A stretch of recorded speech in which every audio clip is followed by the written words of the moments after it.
I'm Don Tyler. I'm president of Additive Social and host of a show called Yo. Additive Social is a multimedia company focusing more on social experiences, and in the 2020 pandemic, we shifted completely to a live streaming business model and focused more on live streaming production. So over the years, I've worked in a variety of areas throughout the entertainment industry, like directing music videos and commercials and branded content, to doing technical direction of live stream events. And when the pandemic happened and we got locked down, I wanted to find a way to collaborate still with people while we were kind of stuck in our homes. And I reached out to some friends of mine who are musicians, and I wanted to find a way to kind of create a live interactive music video remotely, like 2 locations. So through reaching out to a couple of friends of mine, started playing around with the idea of, like, starting a beat here in this location and then going and having the guitarist start in another location geographically, let's say in California. We're in Colorado.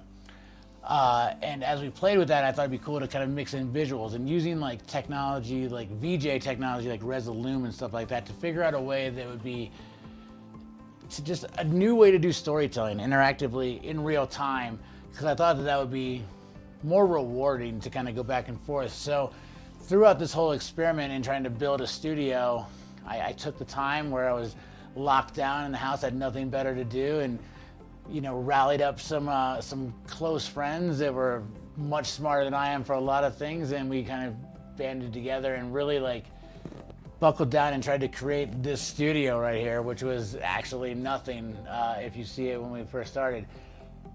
And that was the genesis of a show called Yo. It was just the idea of creating stuff remotely in real time, both audibly and visually, and not have to be in the same environment, and utilizing new technologies like Unreal Engine and, like I said, VJ technologies like Resolume. We've set out to accomplish this goal, and we've done it. The reason why we chose a technology such as NDI is really quite simple. When I was setting out to build the studio, I was really looking for something that was the most versatile way to bring video into a production environment. And once I got over the technical aspect of IP video, NDI and BirdDog tools were by far the easiest way to do this. The reason really why we did it was because I use a lot of cinema cameras. I use Reds, Blackmagics, Sony FS5s, and I wanted something that could bring the quality of that sensor into a live stream. And yes, I know you can get it with capture cards, but when I was really looking at the computational power that I would need for the capture cards, I really decided that future-proofing it over network, video over network, was the way to go, and NDI and BirdDog were the obvious choice. This was a bonus, to be honest. Another reason why NDI became so powerful is because the ability to remote in and do stuff over TeamViewer and remote connecting, and during the pandemic, it was a way that we could kind of figure out how to bring video into our show. What's really exciting about a product like BirdDog Connect is the ability for a small studio like mine to remotely connect into other studios and remote produce content at scale. And that's just one of the many benefits of NDI. I can set up a virtual studio here and have my counterpart be in Arizona, and we can sit and have a discussion, light it the same, have lighting cues over network. The power that we can harness over a solution like NDI and BirdDog Connect, which it basically allows us to be the gateway of the NDI to come into our studios, it is a no-brainer. The current gear that we utilize in the studio, and I'm a disclaimer here, it's ever growing and we change it daily. But what we find to be the rock solid stuff that we use nonstop, we have 5 of the 4K Flex ins, and we have 1 of the BirdDog 4K quads. They're great. We use the quad to basically bring in a variety of cameras. We're bringing in a Red Raven, Sony FS5, and an old Blackmagic cinema camera, the original one, the 2.5K version. Great camera. Had it in my arsenal for a number of years, and like I said, when the pandemic happened, it was an amazing SDI camera with depth of field that was really, gave you the ability to really bring a broadcast to life again. And like, this is a camera at the time you could get, not anymore, but at the time you could pick up for like $300 or $400 used. And a product like the 4K quad was really allowed us to breathe life into that, into a new live streaming environment. So we just locked it off as a face cam, and it's a great tool.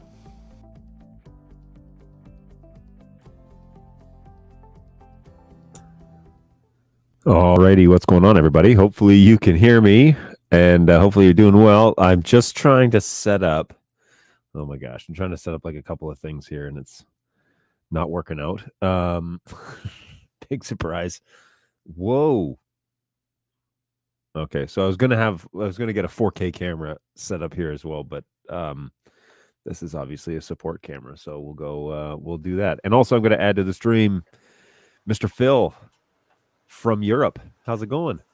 Hey, John. Yeah, no, good. Thank you. Yourself? Doing quite well. Thanks for jumping on this morning or afternoon now. Afternoon for me. Sorry, I've got a bit of a cold at the moment, so I sound a bit funny as well. What is going on with everybody? Everybody's coming up on sick here. I've had a couple of people say, "Oh, I'll jump in, but I'm not feeling great." So we'll see. We'll see who gets a. Maybe you all got the same thing. Where you didn't go to InfoComm, right? You were in Europe. No, I was in Europe. Dan came over from Australia for a couple of weeks, so he gave me his colds while we were traveling around. So I have Dan to thank for feeling rubbish. Excellent. Oh, it's always nice when the boss shows up and he's not feeling well. Yeah, I do not know what is going on. So I have a P400. The story is I have a P400 that I'm trying to get to show up here. So okay. So this is a weird setup, but I'm using the NDI webcam interface to interact with the webcam option on StreamYard, right? And so I'm using that, but I'm also using the Zen router to output basically a single output so I can switch between cameras. And that works pretty well. Oh, there we go. Weird, man. That took a long time to come up. I think this is a very old beta of NDI 5 that I've got on here. Okay, so I'm going to throw this guy on here and see if this works. And let's switch to that camera. Now, it is also kind of delayed, I think, if I'm not mistaken. Yeah, it feels a bit delayed. So if I switch between that one and the P200, which is this one, they look pretty close, but I think the P200 is a little quicker. At least it is out of Studio Monitor. Anyways, whatever. I should have had this all figured out before the show started, but we were off yesterday, so we were playing catch up this morning with a bunch of tickets and emails and happy customers, and so yeah, that's Tuesday morning usually if you take a long weekend. So what's going on over in Europe? What do you got coming up on your schedule these days? A quiet summer, hopefully. We're just off the back of NAB, followed up very quickly by ISE. I've been doing a tour around the UK and Europe with Dan, who's our CEO, which most people have probably heard of Dan or seen him in videos on Facebook and LinkedIn at different times. Kit Plus show, which is up in Manchester this week on Thursday, which is in Salford Keys. So anybody that's in the UK and wants to come and have a look at some BirdDog kit and some Netgear switches and different things, will be there from 10 and through until 5, which is at the Dock 10 building right next to the BBC studios. Oh, nice. What's that show called? It's called the Kit Plus show. Let me see if I can. Yeah, you should find it on their website. Yeah, there it is right there. Okay, cool. Let me throw this up here while we're at it. Just so that people can know what we're getting at here. But yeah, Kit Plus and Kit Plus. So kitplusshow.co.uk. So keep going. So what's the story? What's the primary driver for this show? Is it AV? Is it broadcast? What is it? It's a mixture. So there's a mixture of AV and broadcast manufacturers, resellers, distributors there, all showing various different bits of kit. So see, BirdDog will be there with Holden, And then there'll be people like AJA, Netgear, and other manufacturers there as well. So it's quite a nice regional show. New Tech are there. They normally are present as well. So I think Liam or Maurice will be up there for that. Nice. Yeah, it's normally pretty well attended. It's a nice little show. Runs over just a single day. I was going to say, this is Philip Bloom, I think. That's Phill Bloom. Yeah, absolutely. Oh, yeah, here.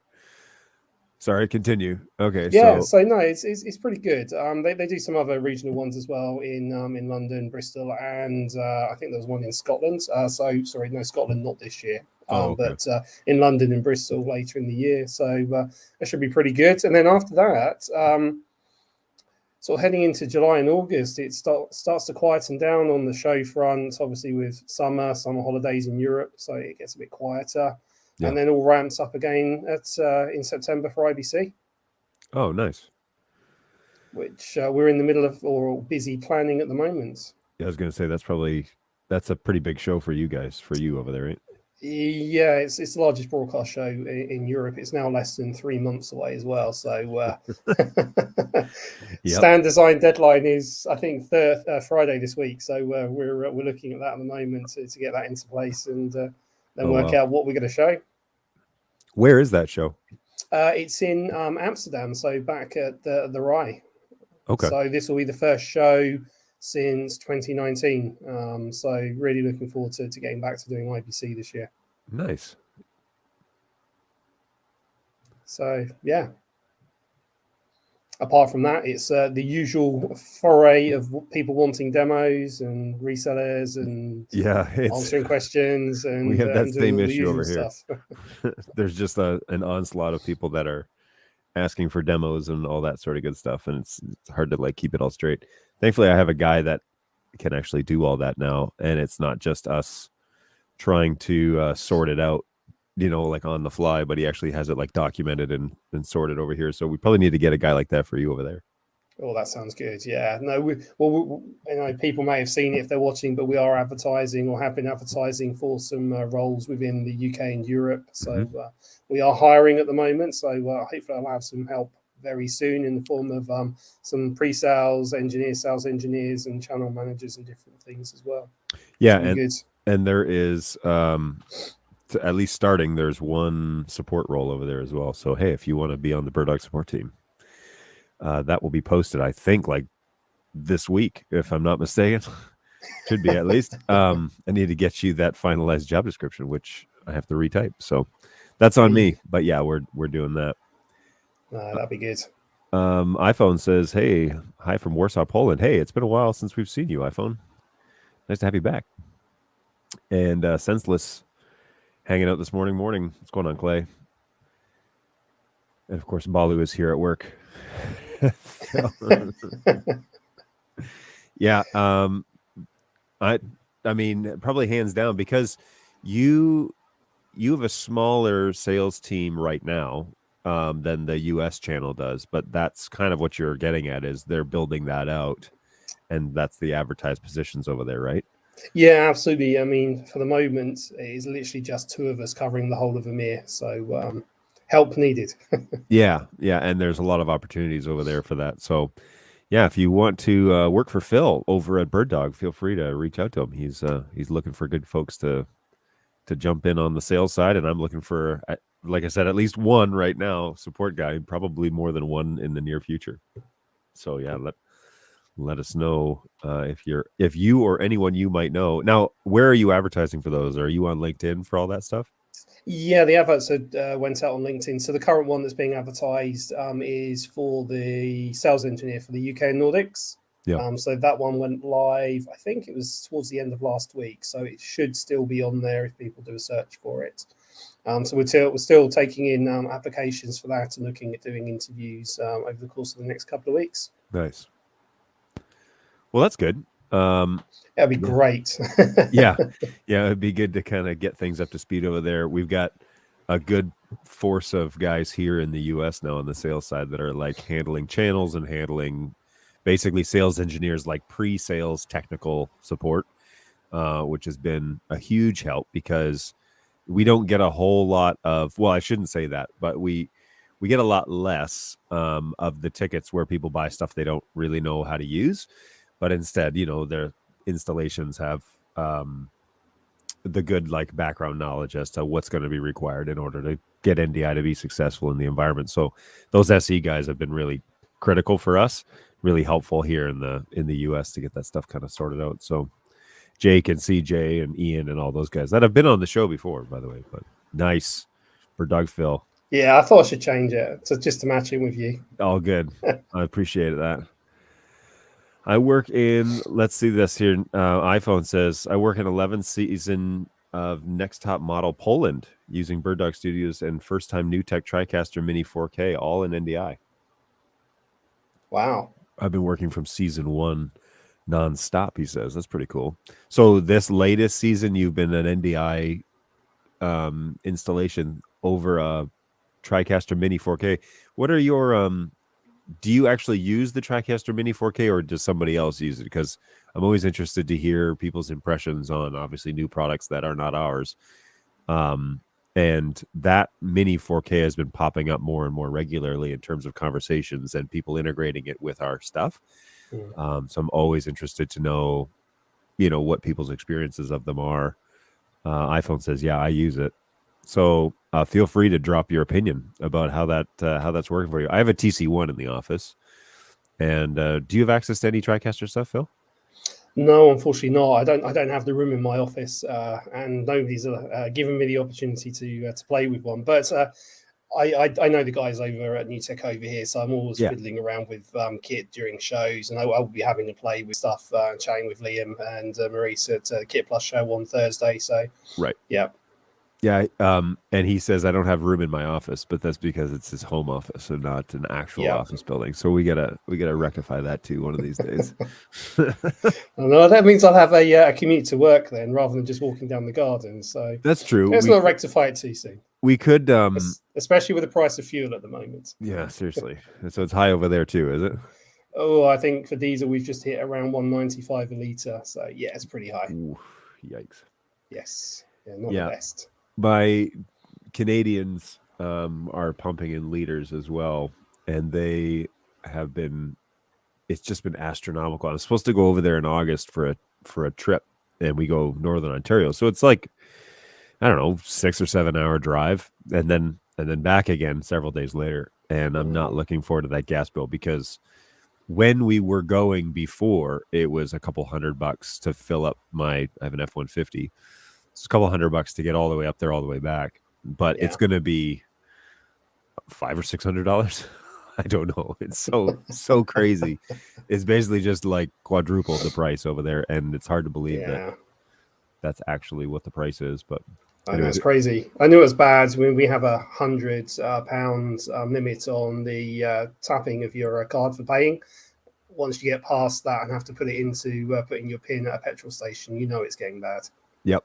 Yeah, we're only $75 here in the US, and that's not even half a tank in the truck. So it's waiting for the day that's supposed to come down. I read some news article last week that said it's expected to fall below $5 a gallon, which is what 4.3 liters. Is that European liters? I know it's Canadian, but anyways. Supposed to fall below $5 in the coming month, but we will see, I guess. I have no idea if that's actually true. Fingers crossed. Yeah, we're going to need more than our fingers crossed to make that happen, but anyway. Yeah. Okay, so iPhone says, it works great. I use 2 Spark Pluses from New Tech. We'll forgive you for that. And 2 Studios. We will send photos and videos of LED walls behind the jury in studio. Also connected over NDI to MacBook Assist for, I don't know what this is for. Do you know what this is? Photograph. Marson something for real-time import photos. Also works great. That is something I'm not familiar with, so I will Google that after the show and find out a little bit more about that. But that's great. I'm glad to hear that it's working out for you. And that's a pretty well-known show name, so well done. That's exciting to hear that our gear is over there. Yeah, Hey, so talking of gear, I mean, I don't know if anybody's seen Ideal Systems over in Singapore posted a really great story on LinkedIn today about integration with some of our products for a whole setup for the Singapore FA for a number of football stadiums Oh, for live nice. sports. If anybody's seen that, it's really worth. If people haven't seen that, should I say, it's worth having a look at because there's a real integration there of about 6 or 7 different manufacturers' products to sort of create an overall workflow, and it's really quite cool. Yeah, it'd be really great to kind of get.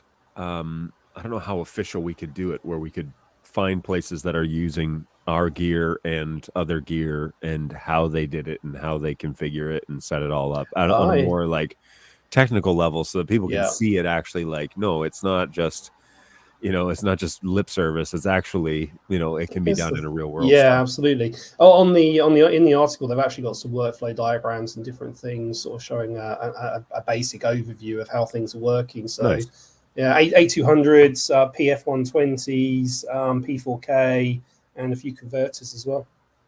What was the installation called? It's an installation that Ideal Systems have done. Okay. Let's just see if I can pull up the article here. I'll do this on a smaller screen. Ideal Systems. You can take a peek at it. And they're out of Singapore, you said, eh? Yeah, absolutely. Well, Ideal Systems are an AV integrator. They're based sort of all over the sort of Middle East, but this one's specific to Singapore region. Nice. All right. Well, I'll search for that. Broadcast media. So Ideal Systems Group. Yeah.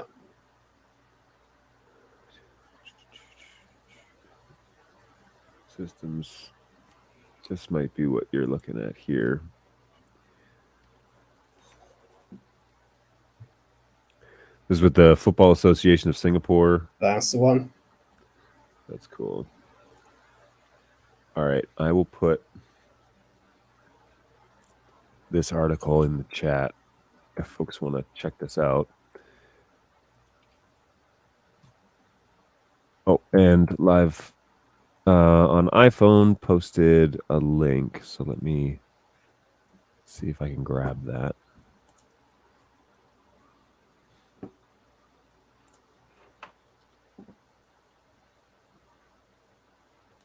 I'm going to have to pull it up on YouTube.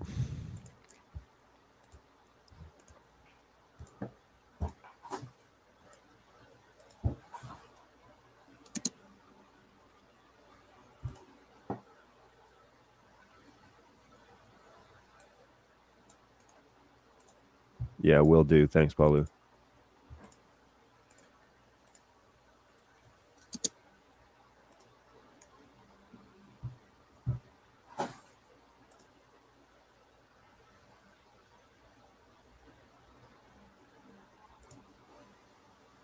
Awesome.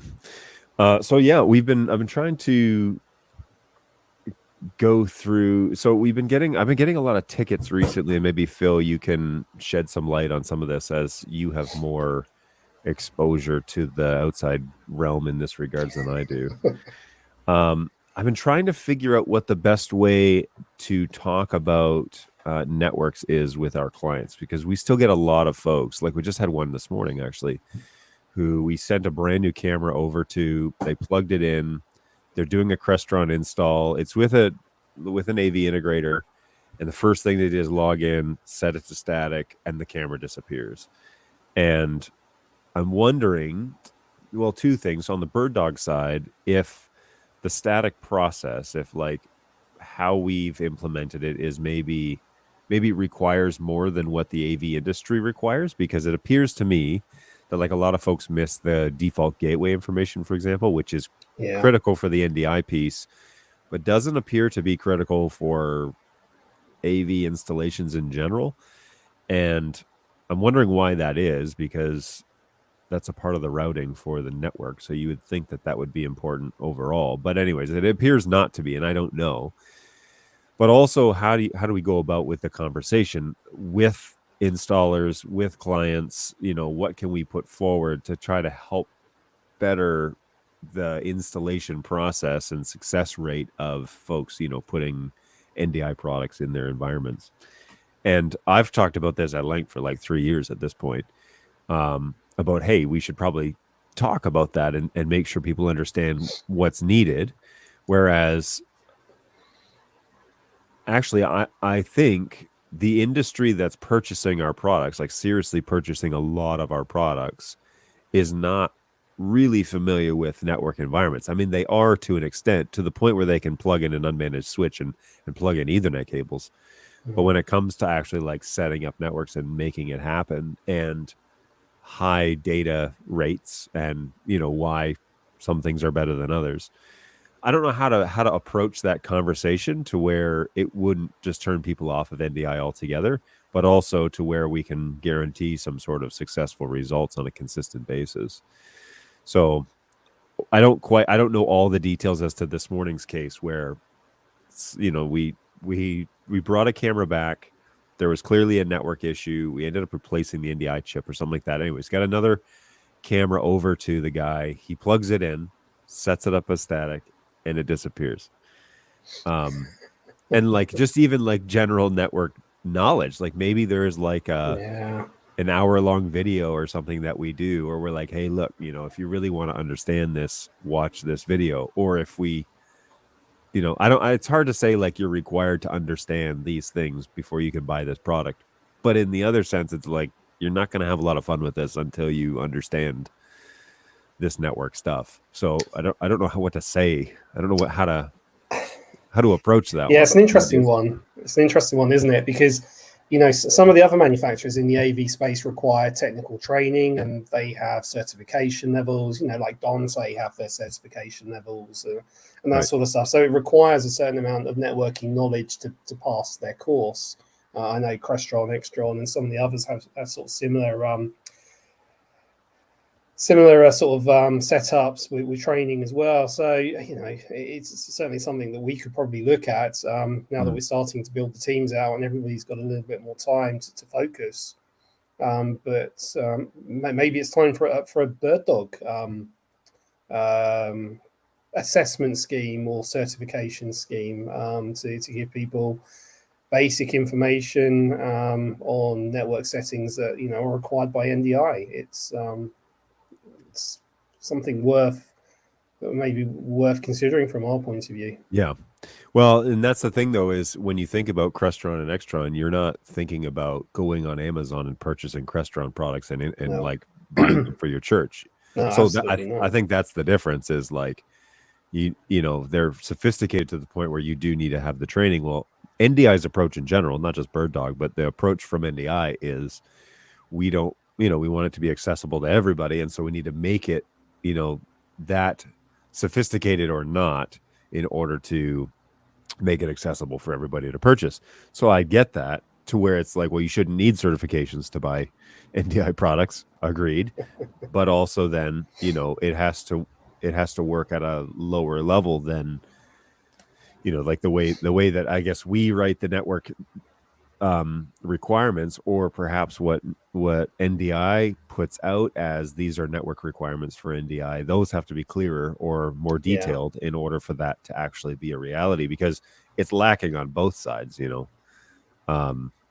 just seems like we don't say enough on our side, and there isn't really enough on the NDI explanation of what's required, but also we want it to be super accessible. And so you can't really have both, and you have to find where you can settle down on, agree on something, I guess.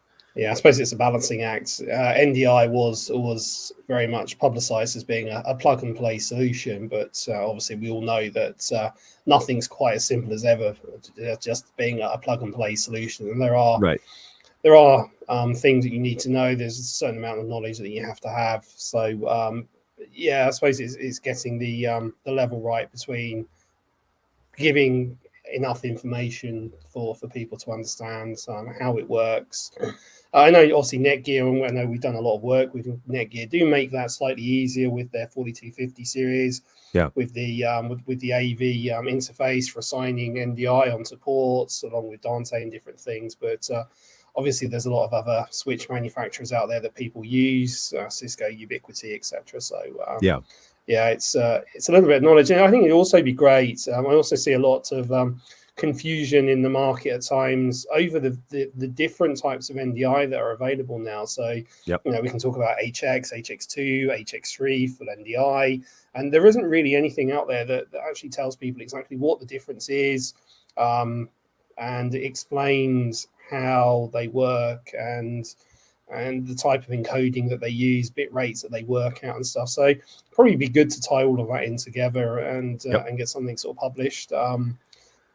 Especially with our new Silicon 2 firmware update sort of looming, and when we're adding in the HX versions of NDI into our cameras and converters as well.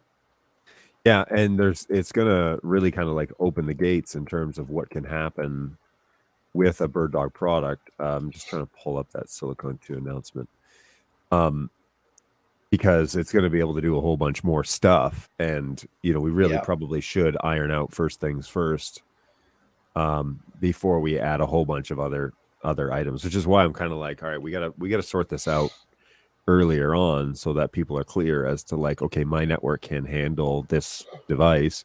I mean, I get it too, because like there's like the plug and play conversation, for example, is like we want to plug it in the network and get video. Well, if that's what you're doing, then there's kind of some assumptions that are made, but the camera can do that. I mean, you plug it into your network, a functioning network, it should get an IP address on its own, and it, you can open Studio Monitor and there it is. Like there's the camera. That's the plug and play function of the camera, is that yes, you can plug it in and it should work out of the box. The difference comes when we're like talking about operating 60 cameras, or we want to do 3 cameras and a keyboard and all that sort of thing. Well, now we need to talk about, well, what's your network capable of actually doing, or do you have a $40 switch from Best Buy? Like that. What's the actual difference there? And then some of this stuff, I won't say it makes me a little nervous, but there's a lot of stuff here. Like there's Silicon 2 basically is going to enable a lot of different things. This is on the BirdDog website /Silicon 2. It's going to enable a lot of stuff, and I want to be sure that we are, from a sales perspective and from a support perspective, saying the same thing, but also setting up our customers for success. And so there's a conversation, I think, internally that it's going to have to be had. And then there's a conversation that we have to have with our distributors, our installers, our retailers, all those about like, hey, yes, there's a plug and play element to this product. But if you're talking about more than that, more than just a camera on a desk on a simple network, then we should talk about, what you should be thinking about and all that sort of good stuff. So yeah, it's a bit of a challenge. Catch up here on the chat real quick while we have a second. NDI only works over a local subnet. A gateway to go between subnets is not should be unnecessary. That's not exactly true. Gateway does more than just navigate between subnets. But we can talk about that more if you'd like. And the MDNS advertisements are multicast, which also don't cross subnet boundaries by default. Yes, again, though, the way that it's written, it's not exactly that cut and dry. I mean, yes, these are network definitions, I think, that we could agree upon, but yeah, just in terms of advertising, just in terms of routing, there's a bunch of stuff that's at play there. And so the out of the box plug and play experience, I'll give you those guidelines as it should be DHCP.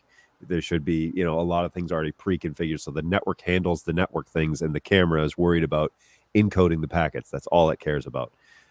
Beyond that, when you start assigning static addresses, NDI actually assumes, this isn't BirdDog, this is NDI. It assumes that you're already informing your static network of the routing and of a bunch of stuff, of what devices, for example, are assigned and yada, yada, yada. So it gets like, static is not simpler, it's more complicated. That's the way I like to put it. It's not, the easy one is DHCP, because you can take a router from Best Buy literally and plug it into a managed switch and it will issue IP addresses and it should work. But you can't, if you just do everything static, then that's a bit of an issue. Incoming phone call. All good.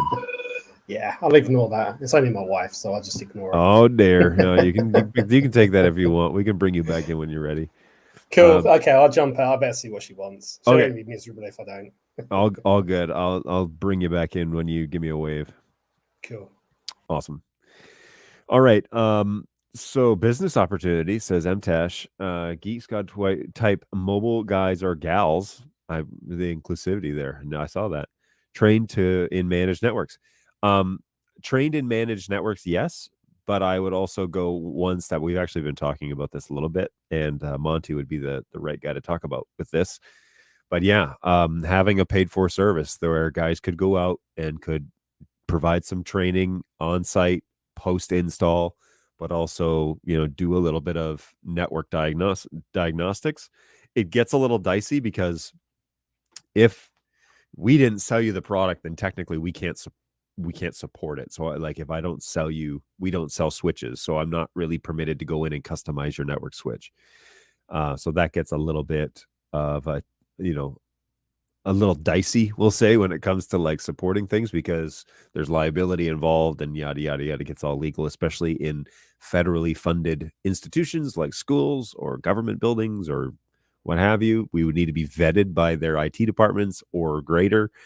And so, yeah, that gets a little crazy, but there is a conversation being had about this idea. So, and there's a iCloud share there from iPhone. Use click at your own risk, folks. But that's the TriCaster Mini 4K BirdDog Studio on the set of next top model. So good stuff. Jack Bauer's calling. Great reference. Love it. And yes, that is Jack Bauer's ringtone. At least the one that was in their like office that was never properly lit. All right. Let's actually go through we actually have an NDI question, which is pretty rare, but thanks for doing that. And I'm gonna throw this, put me back up here for a second. Hey, anyone experienced that after powering up, say a studio NDI, a studio set to SDI for input, the device's input setting that gets appended to the device name that shows up on the network is changed to the other input? Okay, hang on. Let's read the example because that was a confusing sentence. So a studio running an NDI 4 in SDI before powering down, powers it down, and when powering it back up, it changes itself to Studio NDI HDMI, even though we have not changed the settings in the UI. When this happens on software vision mixers like Wirecast, we have to manually re-add the Studio NDI to the project. Interesting. That is not an error that I am familiar with. However, not to say that it's not happening. That on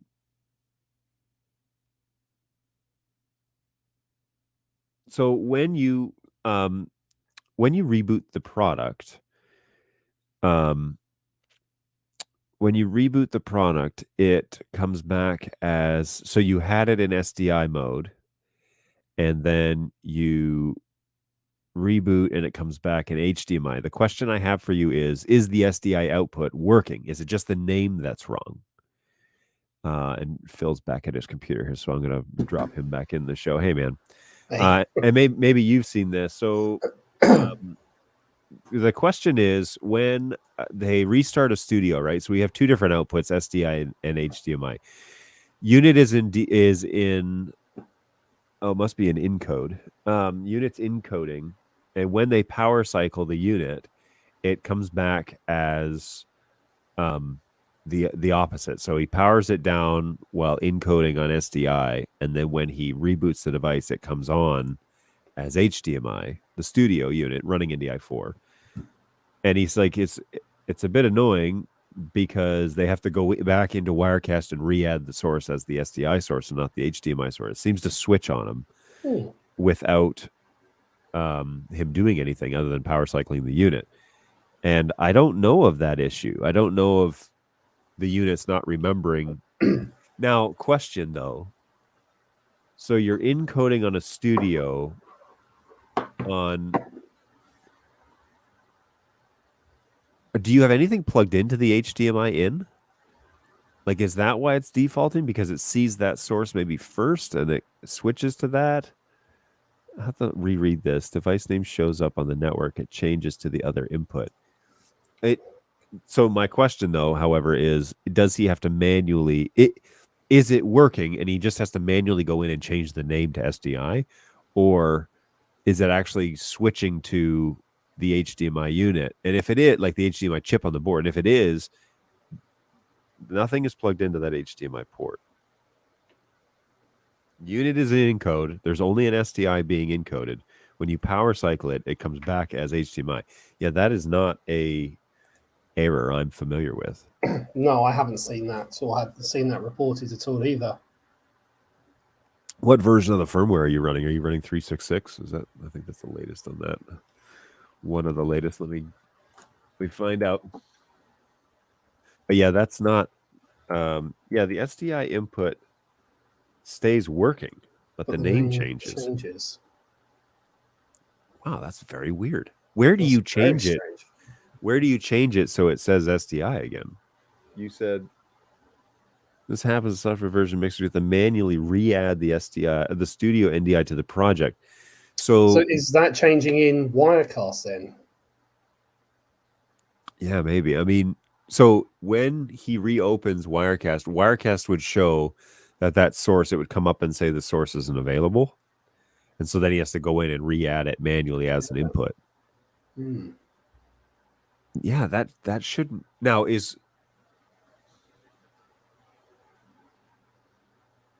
are you turning Wirecast on? We're running latest firmware on all the BirdDog devices.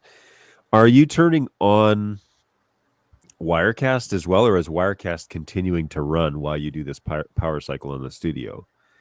Because the question I guess I have is when you restart the unit, when you restart the studio, open Studio Monitor and right click and see if it comes up as SDI there. Because it should. It shouldn't. If it doesn't see anything on the NDI chip, or the HDMI chip, then it won't encode that source. But if it sees something on the SDI, it should come up there. So if you power cycle the studio, open Studio Monitor after it loads, and right click and select that studio, what is the source name? Does it say SDI or HDMI? If it says SDI, then Wirecast has an issue where it's seeing the HDMI source before it's seeing the SDI and not adding it correctly. But if it comes up as HDMI in Studio Monitor, then there's an issue with the way that the studio is broadcasting itself. Again, this is kind of bizarre because the name change shows up everywhere, including NDI Studio Monitor. So it shows HDMI in Studio Monitor on power cycle while you're sending it a valid SMPTE resolution, and it's encoding. It is working. It just changes the name to HDMI. That's what I'm understanding. Man, that's bizarre. I don't know. I haven't seen that before. No. Yeah, no, I've not had any reports of that either. Yeah, from my tests, it always comes back on whatever it is that it is encoding. Be curious to know if that's a latest firmware thing, or let me look at what firmware updates post on the website, because I can give you a previous model just for testing purposes, not obviously for, yes, 366 as the latest. So it happens randomly. So it's not a consistent every time. Interesting. So you're thinking it's advertising both on boot up for a split second, and Wirecast is choosing the bad one? No, like it shouldn't be advertising either. Like I'm just trying to sort out why it would ever pick up an HDMI source if there's nothing being encoded, because the nature of NDI, like the way that it's programmed, is that it only encodes a packet when there's a valid resolution, like when there's a valid video source. And so if you unplug the video source, it should disappear from Studio Monitor altogether. It shouldn't show up there unless you've revealed the comms channels. It shouldn't show up in Studio Monitor at all because it's not actually sending anything out the port until it gets a valid resolution. It's actually done on purpose for troubleshooting reasons. So when you add a valid resolution and it recognizes that, then it starts to send NDI packets, or at least makes them available on the network. And so if you've only got the SDI plugged in, the reason why I asked, do you have anything plugged in the HDMI port? The only reason it would do that is if there was something there to encode. And so if it's broadcasting the HDMI name, but there's nothing there, then that's why I've never heard of this, because that's not the way that the programming is actually written. It's written to only generate NDI when a resolution is there. It's actually really confusing for people who plug in all their BirdDogs, but they only have one camera to test with. So they plug in all these like flex ins, and then they're like, well, none of my sources are showing up. It's like, well, because you have no source. Like there's no actual video. You have to actually put something in there in order to generate NDI. It won't generate a blank frame. It will just not generate NDI until you add a valid camera. I haven't been able to figure out what is triggering it. Sounds like it's not picking up the HDMI source, just assigning. It sounds like it's not picking up the HDMI source, just assigning the wrong name to the SDI source. Agreed. The issue is, though, is that those are two completely different connectors. It shouldn't be trading the name. Like, it's more complicated than just, oh, it's putting the wrong name or it's broadcasting the wrong name. Like, it shouldn't be able to do that at all, because those two ports are basically in different compartments feeding the NDI chip. And so it shouldn't put the HDMI name for the SDI source, because it's coming from two different places completely on the board. They don't share the same channel into the chip at all. So anyways, well, that's a conundrum. Of course, I bring this up to the lead engineer probably, and he'd be like, oh, that's just because of this. And it'd be something super simple. But I won't talk to him for a couple more days. So that's an interesting one. It's something that we would test here at support, because I would love to try and replicate it. Let me see if I have a valid actual studio. This is the one that I sang the song to when it got EOL'd. It still works though. I made the little studio, so I'll put that here on my desk. I'll test that after the show. That's a good one. Okay, cool. We caught up in the chat. So yeah, I've been mulling around this this idea of how do we provide adequate training, so when we sell a product to a distributor or whatever, we have confidence that they understand that, if it's going to get sophisticated, they need to have something a little bit more with a little more leverage on the network. And haven't got a whole lot of ideas yet. Of course, I could sit in the studio and make videos on how to do it and send that out, and that would be fine. But whether or not that's engaging enough, whether or not that would count as training, like maybe it's something like what did who was it here go up the MTash? She was like, oh, it's a business opportunity for Geek Squad type mobile guys to go out, and that's what I was talking to Monte about that a little bit at NAB, and he said, well, it'd be good to just have a couple of guys that could do that service, that could go around and educate, but also provide, constantly be updating that education, whatever.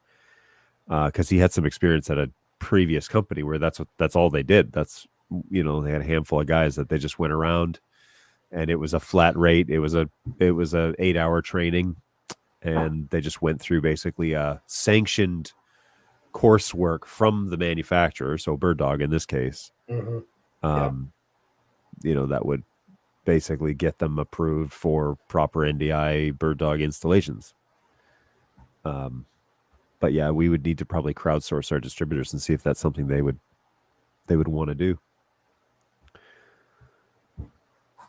Yeah, I suppose it depends on the distributor. I'm quite lucky over here in the UK, Europe, that Holden have quite a good technical team that they're growing and advertising for at the moment as well. So they're currently advertising for another 2 people to sort of join the team to provide services for training and reseller events and stuff. So nice. No, it's pretty good. There seems to be a lot of job opportunities over there in Europe. Lots of people required at the moment. I was going to say, how is it finding folks? Like, how is the general work?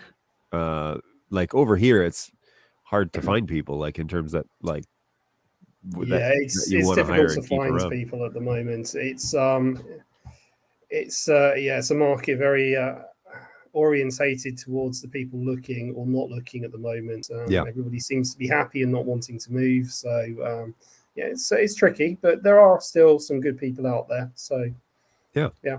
Okay, so now we've got another guy with semi-cold here that's going to join a call. Monte is hanging out in New Mexico today, are you?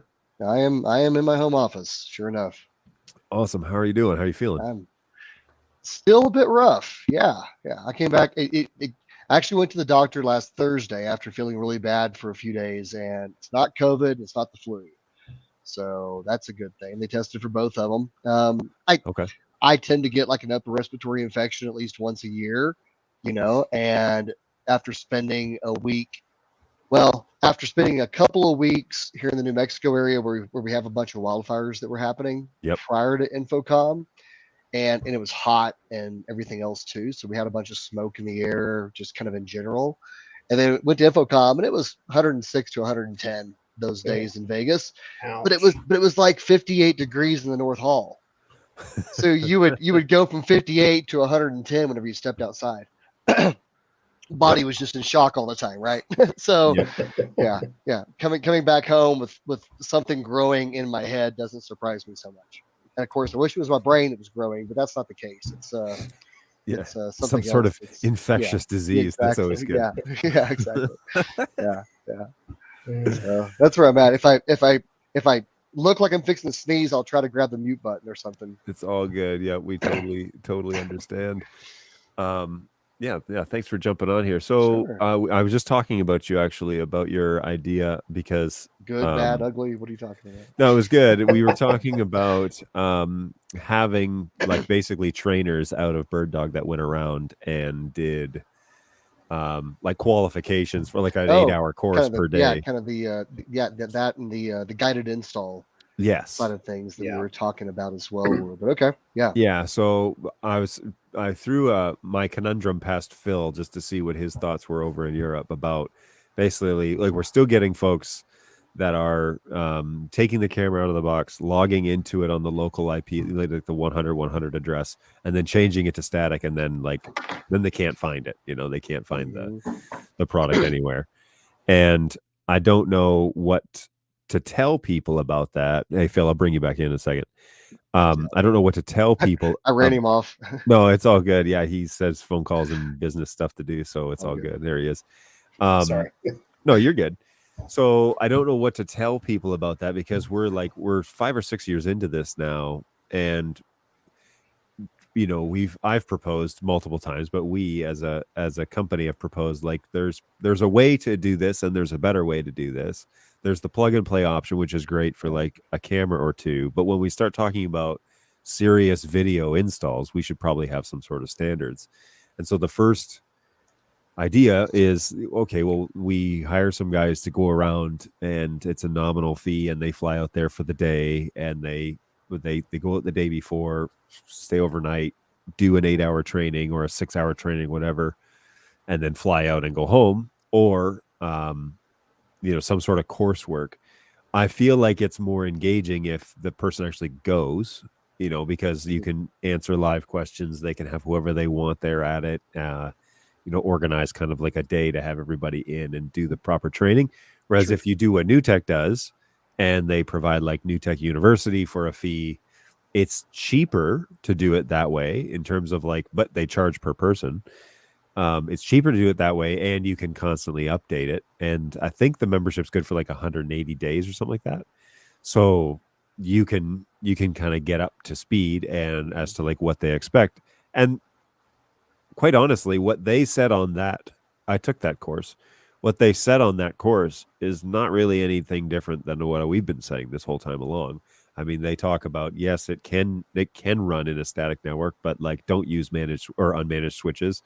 Stick to layer 2 managed switches. It would be better if you had a DHCP. Like they say all those things. This is Kane, by the way, Kane Peterson. Anyways, Kane is all I know him by. And but he basically says the same things that we've been saying the whole time. He's got some insights as to how NDI5 is going to work, and how it'll be implemented in larger networks, and that's all very interesting stuff. There's value to the course for sure, but I think some of that stuff is going to happen if we expect, to mature in the AV space, Right. because people are going to want to, installers are going to want to roll up to their install, put their switches and their gear in, plug it in, and configure and walk away. They're not going to want to have every 6-month checkup as to now why isn't it working, or why are we dropping frames, or what. Like, they want to show up, install, send the invoice, get to the next job. I mean, Mhm. that is the name of the game with AV installers, is how do we get to the point where we're shipping the invoice and we guarantee a product, an installation is done correctly. So there's value in supporting that. I like that idea of providing, some way of providing reassurances for the installer that we can do that. But Yeah. uh, A couple of things here that I'm seeing. So, of course, coming from the AV industry, yeah, working in both distribution and also for AV manufacturers in the past, and coming into this, one of the big things I've seen is that the end user subset of folks that are using BirdDog and are complementary in the ecosystem of NDI. yeah, Um, it is a group of tinkerers, in so many cases, and they are not afraid to get in there and tweak and tune and piddle with and whatever else. And it's a lot more hands on. yeah, In so many cases in the AV world, like you're saying, if one of the big national AV integration companies, their whole goal is to go into meeting rooms, conference spaces, boardrooms, corporate enterprise type settings, and install something that literally has an easy button. right, And you hit the button, everything happens for you automatically, and they make it so, I don't want to say dumbed down, but they make it so simple that anyone of any technology technological level can right, operate the system, right?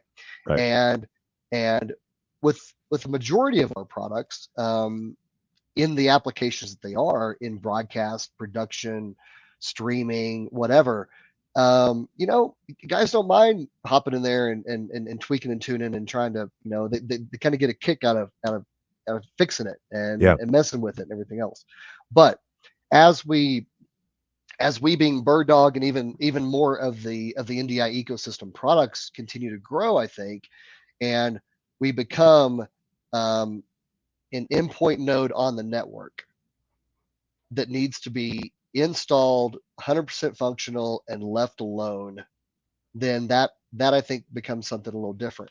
In the AV world, I think that we're so used to everything, in the HD-based T world, right? yep, yep, And being in particular point to point, or in so yep, many cases, an installer may walk into a room, and the electrician that wired the building also had another subset of guys who were the low voltage cable pullers.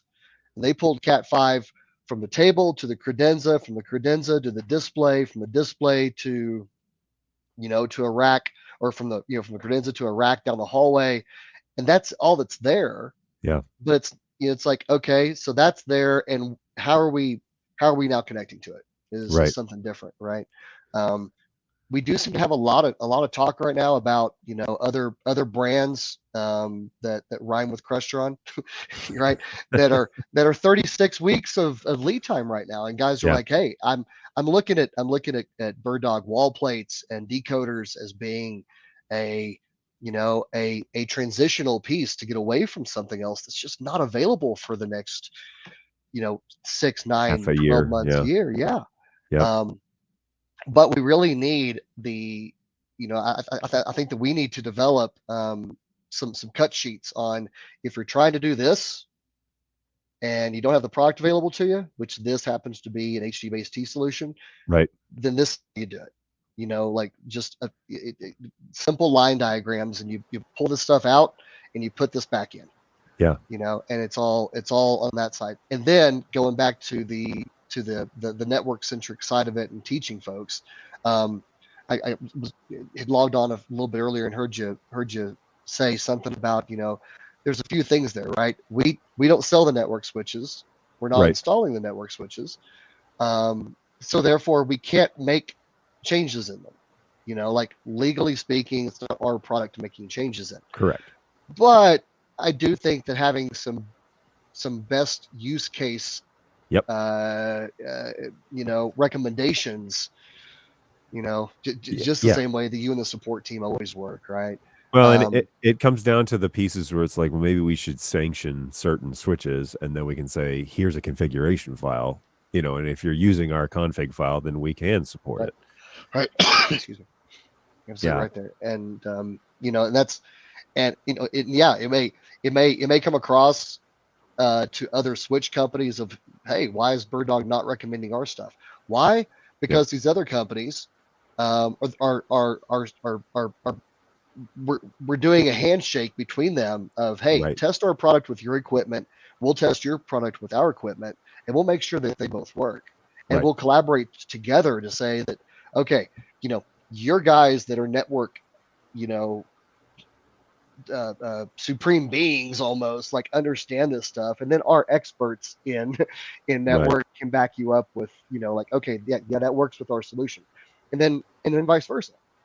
If there's something on our side that we see that's a change that we need to do in our product to make their network more reliable and work with our product, and so be it, right? I do think that there's an option.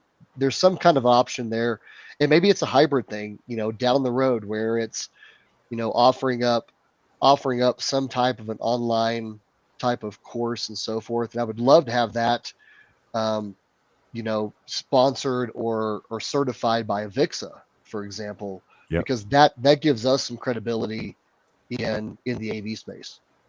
Well, and it gets, so you can also get to the place where you can have like package deals and stuff. Like, I know what we've talked about in the past about having like basically complete install packages. So you're a small congregation or a mid-sized church or a community group or something, and you want to do 3 cameras and a keyboard. Okay, well, how do we successfully do that?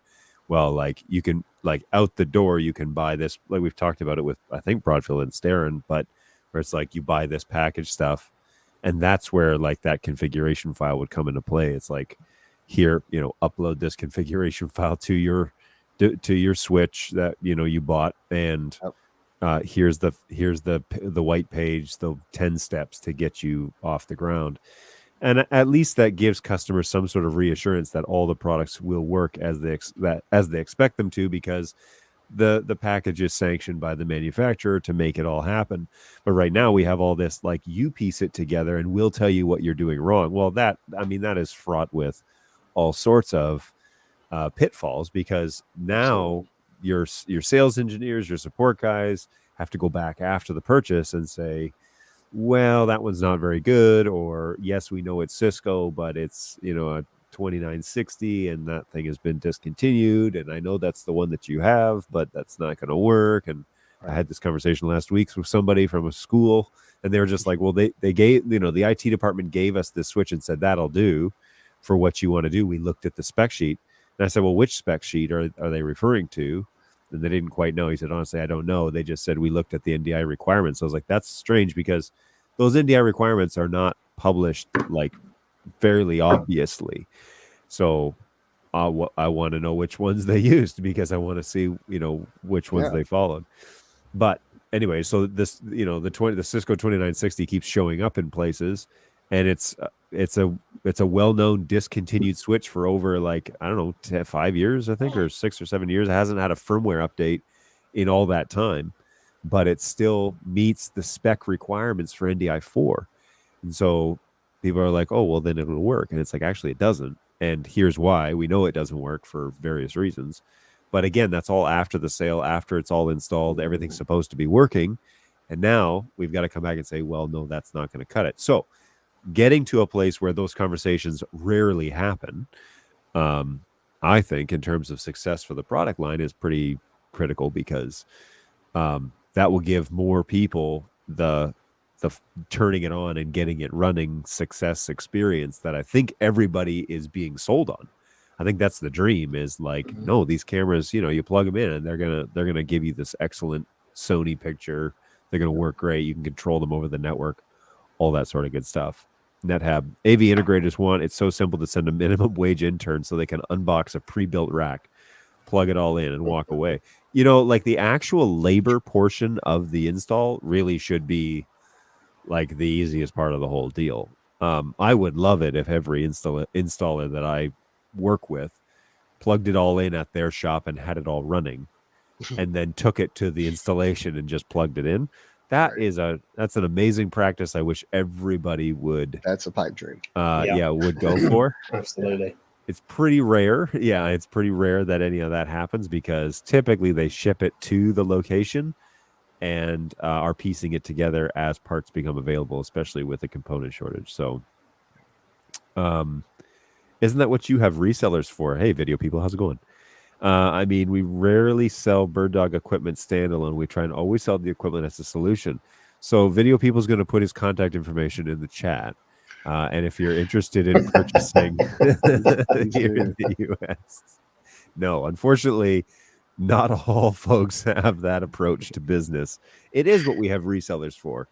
But oftentimes, they're selling a broad range of products, not just video solutions or NDI solutions and that sort of thing. So it's like just to throw a name out here, it's like the B&H's where you have a website and you go and you fill up the shopping cart and you hit buy. They're not going to say, wait, you've bought high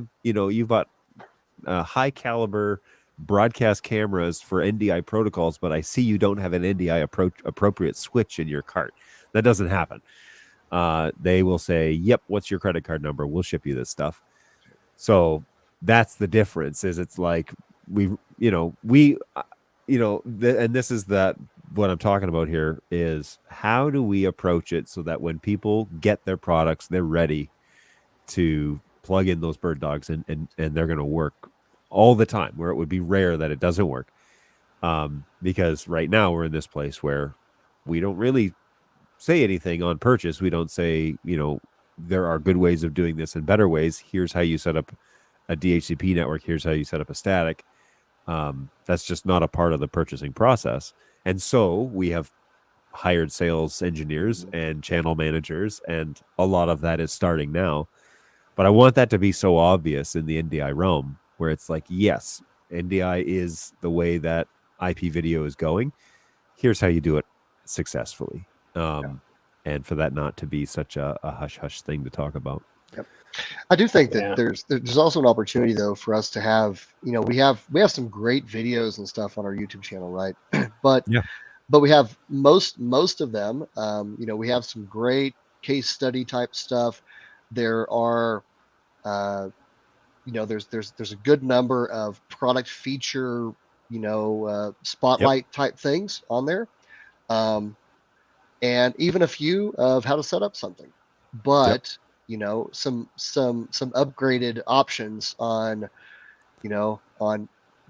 best, like I said earlier, best practices with the network type of thing. Even if it is a 30-minute even if it is a 30-minute video that someone can go and watch and then stop and then go do it and then come back and rewind and start over again and do that on a Thursday night at 9:00 p.m. when it's convenient for them, right, versus calling in or trying to call in or emailing our help desk, right, and support group.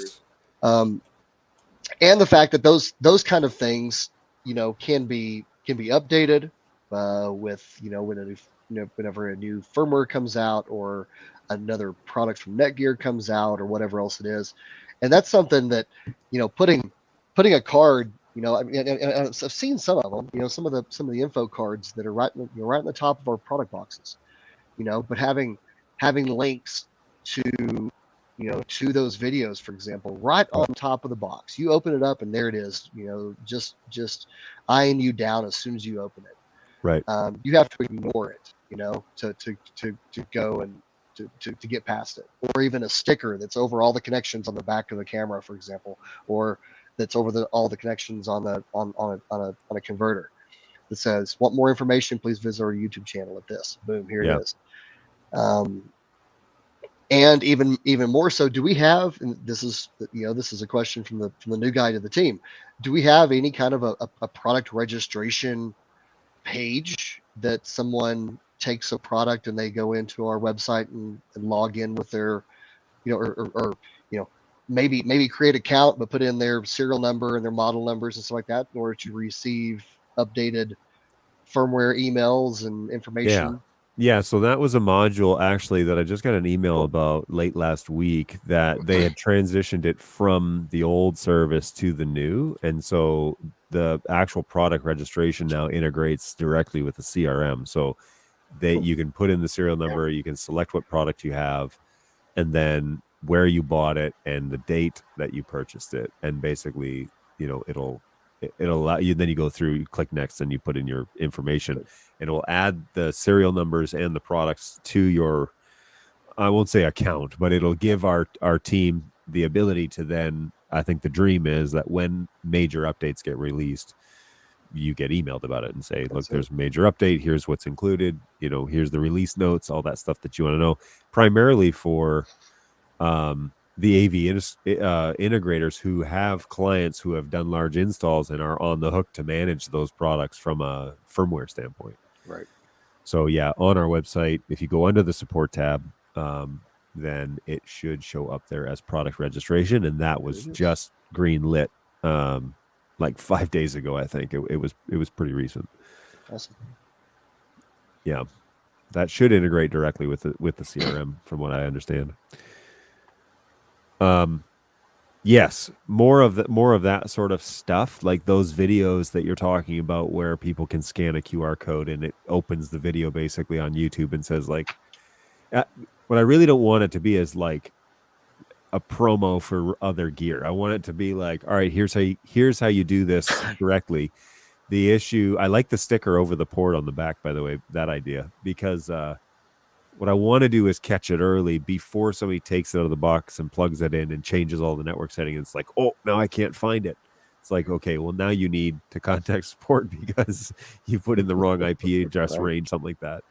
But to be like, wait, like before you plug this in, watch this video real quick. It's 3 minutes. And then if you want more, there's a link to a longer installation video and overview. And even the things where it's like case studies where it shows like, this is a large installation and here's how our network is configured, and going through that in a more of like a matter of fact way. And because what I've learned is, and I've said this for a long time, but the designs of networks are as unique as the people that design them. And so everybody has their own preferences as to how it should be done, what services should be running, and yada, yada. Right. We get a lot of those AV guys that have been in the industry for 30 years. That line happens all the time. And it's like, that's great, but you haven't been in the NDI industry for 30 years because it's only 6 years old. And let us tell you how to do it correctly, And I had one guy even tell me, well, I don't want to have to relearn all this networking stuff just to get your stuff to work. And it was like, okay, but it's like the caliber of camera that you've purchased is way higher than anything that you've done in the HT-based world.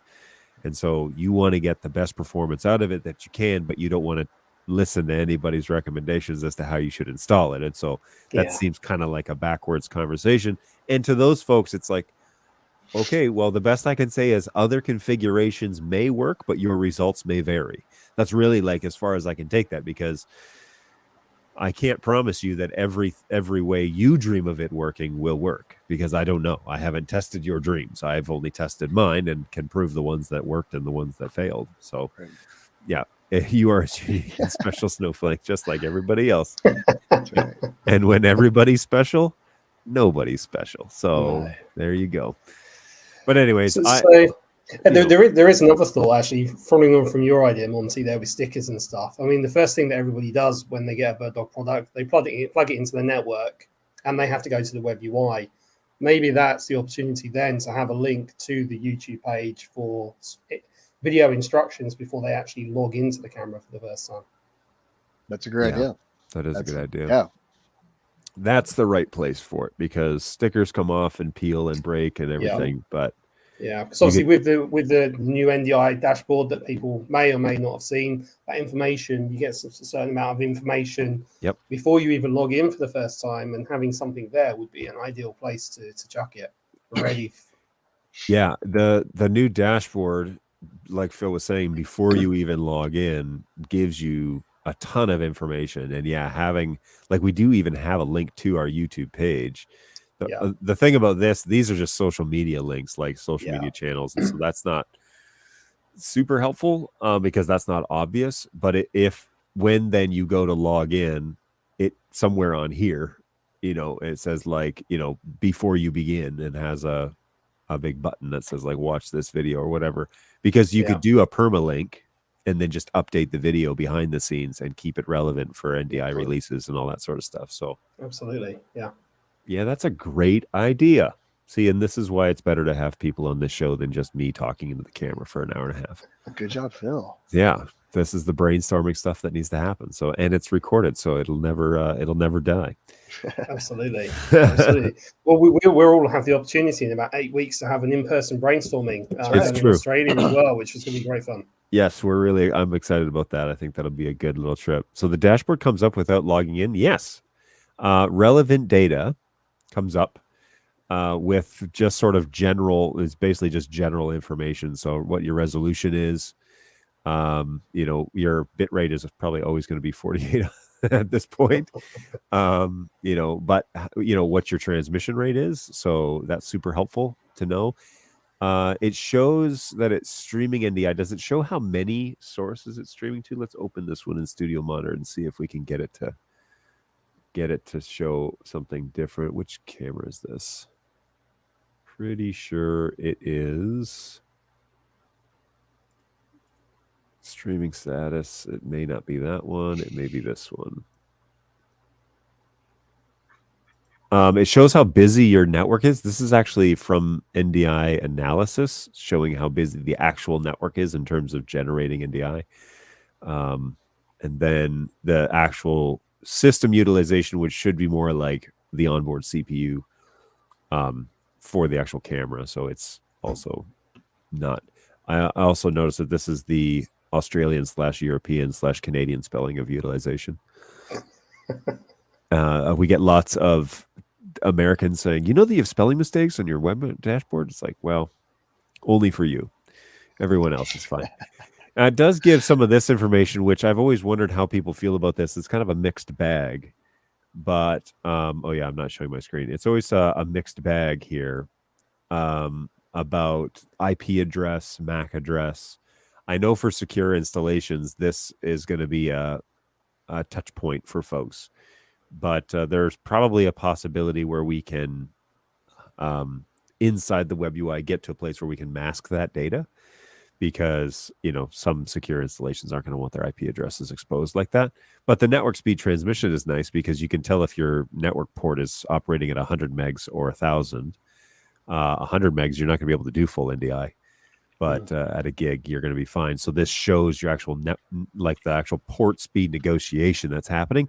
And by the way, this is a problem with that Cisco 2960 has an issue negotiating speed duplexes. And so that's a good way to, if you have a 2960 and you're having problems, NDI5 will actually give you that. This shows, the actual name and camera name and all that sort of good stuff. It isn't called Zcam2 though. Maybe this is a different. Well, it's an old version. This is it shows your actual firmware version. So this is 0.45. The latest is 5.0. So I need to update this camera here. And then the last one is this is what I'm super excited about right here. The MICU version, which is hidden on the OSD menu, is now available on the dashboard. And this is now a one-stop shop to find out if your camera's up to date, instead of navigating, hey, find your little gray remote that we shipped you without a battery and go and buy a battery and navigate to the on-screen display and yada, yada. Now you don't have to do that anymore. Now it's just on the dashboard. So that is a huge headache averted in the future. So yeah, good times. There was something here that we need that Webb had asked. I have a question regarding timing. How does sync work on NDI on versions previous to 5?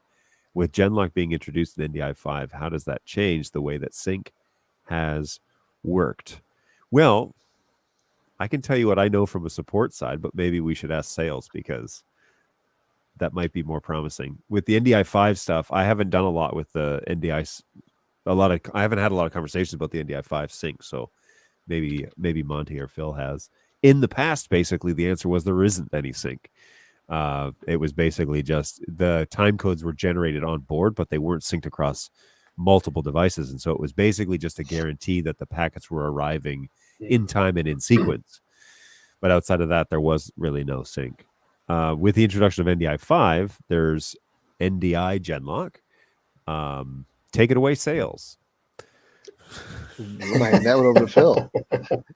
Yeah, so with the new NDI5 Genlock, what it enables you to do is pick your master camera and then sync all of your other cameras to the time code or the NDI time code of that camera, so that all of your cameras are then in sync with that master unit. I'm not sure, from what I understand, that's going to be available for every NDI camera out there that gets upgraded to NDI5. Because of the way in which some of them do the encoding and stuff. So it'll be something certainly to watch out for. But certainly all BirdDog products will be able to utilize NDI5 Genlock. Nice. So our camera fleet will be able to lock to each other, is what I'm gathering. Yeah, absolutely. You just set one camera as the master source, and then all of the other cameras then lock to that camera. Okay. To stay in sync. I didn't realize that it was. For some reason I thought like they were going to come out with, like NDI was going to come out with like a Genlock program or something, kind of like how a Discovery server where you would run it and then everything would lock and you could set whatever time code you wanted on that computer, so you could link it to a, like a actual time clock, like a Google time clock or something like that. But it makes a lot more sense to have them all linked internally. I know that we had. Absolutely. Well, so that's how I understand it. So I was going to say that's how I understand it. And Dan spent a lot of time talking over the last couple of weeks doing presentations about NDI generally, the BirdDog implementation, and how Genlock would work in our cameras. Right. I mean, probably a lot of people don't realize that we do line-based encoding rather than frame-based encoding. So there is a big differential in what we do when the NDI signal hits our FPGA encoders. So there is a difference. Converters, and as far as I'm aware, that will work through and be a part of the converters as well. So the converters can then be set to sync to the master source, whichever that is that you decide to pick. Yeah. No, there's still, like, the converters are still being worked on in terms of NDI5, and so there's still a lot of stuff that needs to be defined when it comes to what will be in the final launch of the NDI5 stuff for converters. But it is currently what it is the engineers are working on, from what I understand. So that's promising. But yeah, what final features will be in that, I don't know yet. Awesome. Well, that's good stuff, guys. It's 12:20 over here, which means it's beer o'clock over for Phill, and it's almost sometime in the morning for Monte, right? Well, you're just a couple hours behind, eh? Yeah, correct. Okay, cool. So, but yeah, we're it's still coffee 30 here, so yeah. I mean, it doesn't stop being coffee o'clock here for quite some time in my office. So there's a half a pot of coffee out in the lobby right now, which will be tended to after the show. There you go. But hey, Webb, anytime, man. Thanks for popping in and asking some NDI questions. We appreciate that.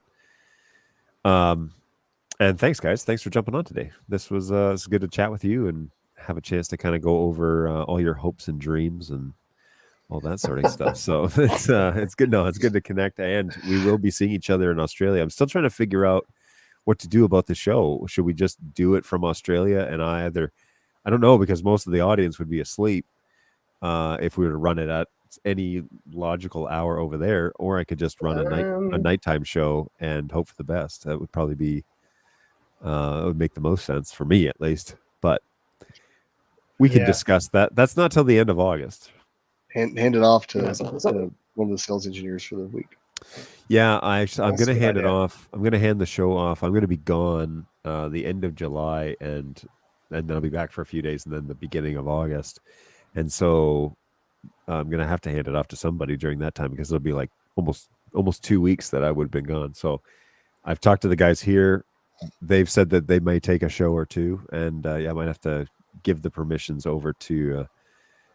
We could also pre-record it. I guess that would make sense. Do it and then do a replay at the regular time. Oh, that's a good idea because then we could get all the Australian guys in. Oh, good idea, Ballin.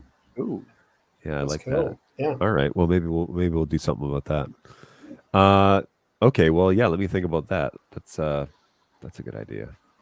Anyway, but yeah, thanks for jumping on. I really appreciate it, guys. This is it's good to see you and talk to you, and makes for a more interesting show. So I really appreciate that.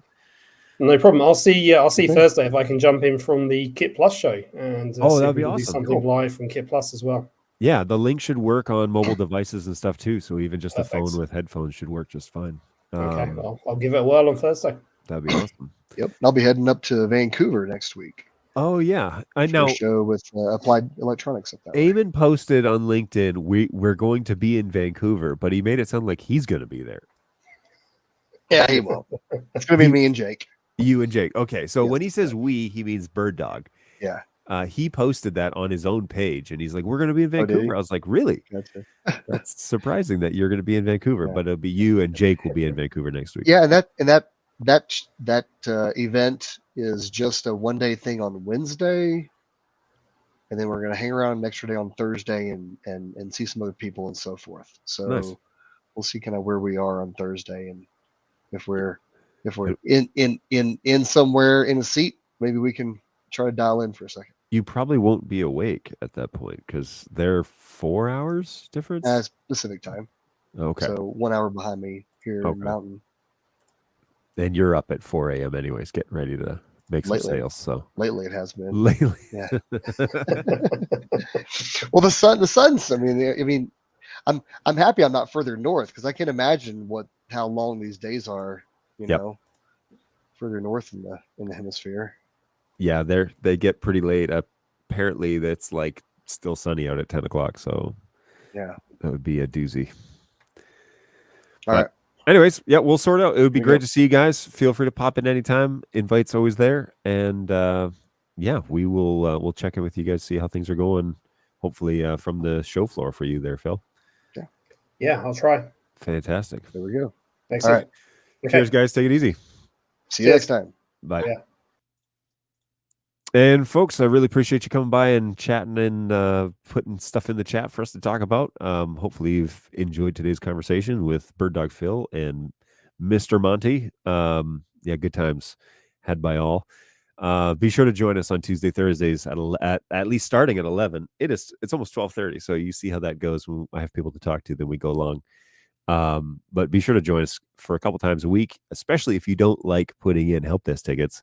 This would be the place to get support from BirdDog. So feel free to reach out to us at any time at help@birddog.tv. But if you don't like that, you can certainly reach us here live in the chat on both Twitch and YouTube. Check me out at birddogjohn.tv. That's my YouTube page.